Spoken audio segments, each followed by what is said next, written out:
an elevated understanding of the ways in which we human beings are different and how this has prevented us from utilize our resources to the benefit of all of us, and how I'm not going to let that prevent me from being able to activate those resources.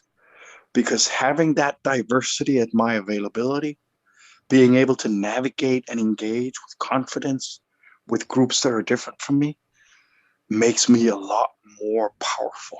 Yeah. Yeah. That's And so true. successful and appreciated, and I just feel rich. I feel rich. Yeah. That's so in cool. a human way, not financially though. I don't feel Right. very rich. You're Yeah. not going to get rich giving away books for free, dude. That's not going Exactly. to happen. Yeah. Yeah. That's not the best business model to do it for free. That's not But the best business model, but then again, it wasn't a mission of gold or yeah. fame. It was more a mission of compassion, or wanting to, you could say, make a difference in life. I Yeah. could have stayed bars. I could have been probably some smart something else researcher, or done very well with journalism and written a bunch of books or articles. Instead, I decided that this was the vehicle that I wanted to help with, because I thought, when I realized all of it, I realized there's nothing like it. And Yeah. I've never seen anything this powerful ever. And I don't think there's going to be something that comes right after that's going to help us create social change and help us better understand each other in a more efficient way than this right away. Right. So let's start embedding this. And I thought another thing was, since the library as an institution has been around thousands of years, and it's sort of universal to all of our cultures, there's no reason why we couldn't embed this in North Korea, Mm. in Lebanon, Yeah. in Israel, in Palestine, in South Africa. There's no boundaries to it. It can Yeah. go anywhere. Yeah. It's already got that trust of a library. Exactly. And I think that wrapping disarms many people when they come in. They don't think they're going in to get brainwashed, and they're not. Right. They're going in for an opportunity to explore diversity, and it's up to them where that takes them and what kind of takeaways they Yeah. end up with. But it's all in their hands. We're just providing that opportunity. We're also trying to ensure quality in that opportunity, and more importantly, to protect our books at all times. Yeah. We're doing that because these people trust us. They come to us to share and be a resource for their community, and we want to make sure that they're in good hands. Yeah. Love it all so much. I have two final questions for you. First one, and we've covered a lot of it, but the first one is, what would you want the world to know about you, Ronni?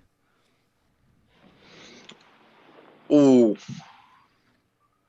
well, I'd want the world to know that I am fulfilled. I'm 48 years old. I had two beautiful kids. Got a beautiful girlfriend now. I lost my wife 8 years ago, unfortunately. Oh man. And a tragic story. But I am fulfilled in the sense that the love that we felt for this library, the recognition, the invitations from some of the biggest companies in the world to work with them on their diversity, equity, and inclusion journeys, the TED Talks, the awards, all of that. I'm fulfilled. I'm in a way so happy now with what we've achieved, that everything that comes from here is just bonus on top. Yeah. Because I think it's just been tremendous, and I love seeing my vision and my dream come true every day. I feel like I'm living a dream, Nick.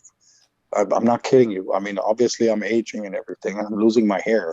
It's frustrating, but I feel like I'm living a dream. I can't believe it. Yesterday, Oxford University reaches out and asks us to partner.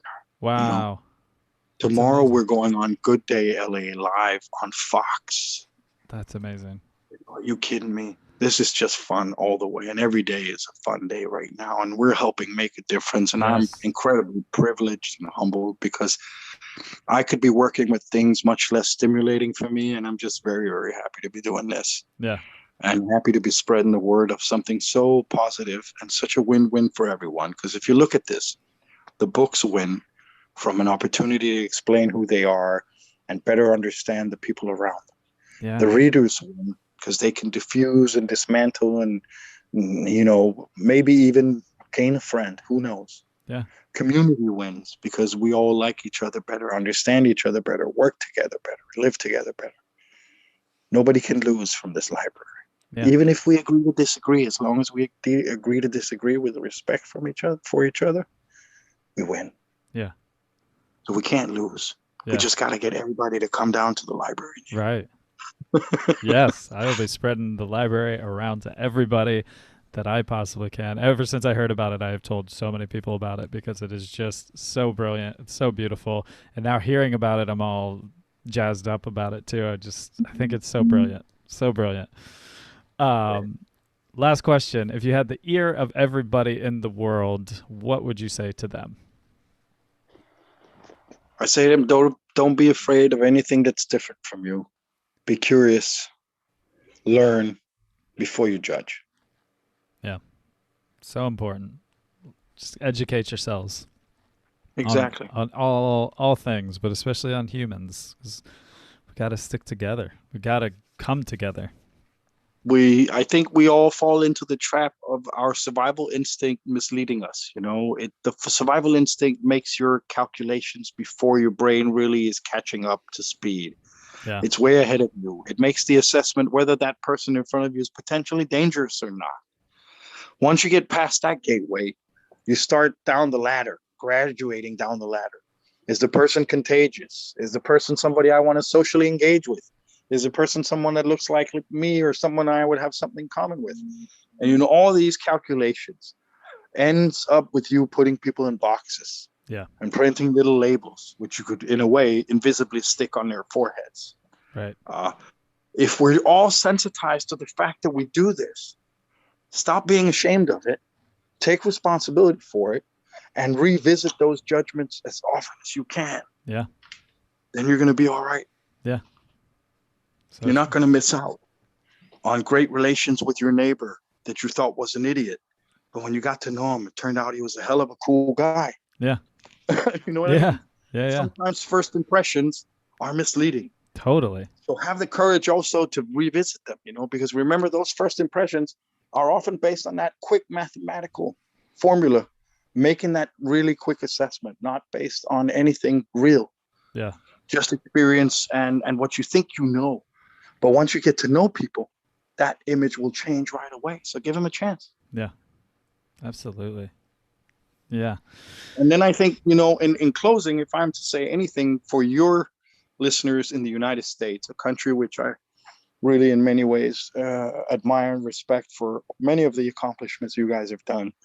But you're in a special situation, I think, because you've been torn apart by politics for a while, where none of the politicians seem to be talking into something of a unifying agenda. Right. And I'm not going to be saying anything bad about anybody, because that's not my, as a library, I don't have an opinion. Right.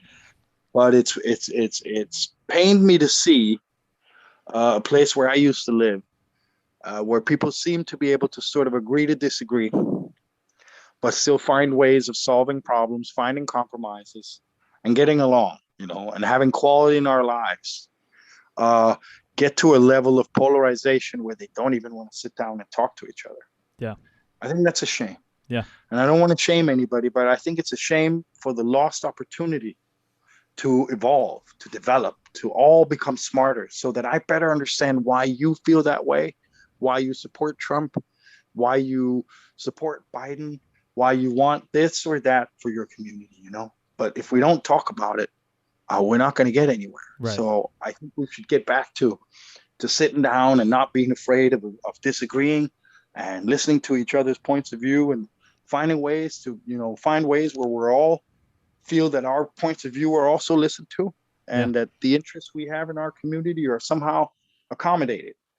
And I think it's possible to find a way forward together. It doesn't have to be one way or the other. It doesn't have to be black or white or whatever we want to call it. There are so many shades of gray, and that's what our diversity is all about. Embracing those shades of gray in a non-sexual manner. Yeah. Right. Yeah. Yeah. Yeah. Cool, Nick. Yeah. Thank you so much, man. This has been so great, Ronnie. I truly appreciate your taking the time to chat with me and share just the brilliance and the wisdom and the beauty that you're putting out in the world. It's been fantastic. Yeah, it's been my pleasure. I appreciate it. Nothing I'd rather do and contribute to the beautiful work you're trying to do, and in this way we all give it a push forward, man. That's right. So thanks a Absolutely. lot. All right, brother. Have a beautiful rest of your night. You too. Stay safe, man. You too. Cool. Bye. Bye-bye. Thank you for listening to the Beautifully Human podcast. To hear more beautiful stories from beautiful humans, follow us on Spotify and rate, review, and subscribe on Apple Podcasts. Follow us on Instagram at the Beautifully Human Podcast. Peace signs up.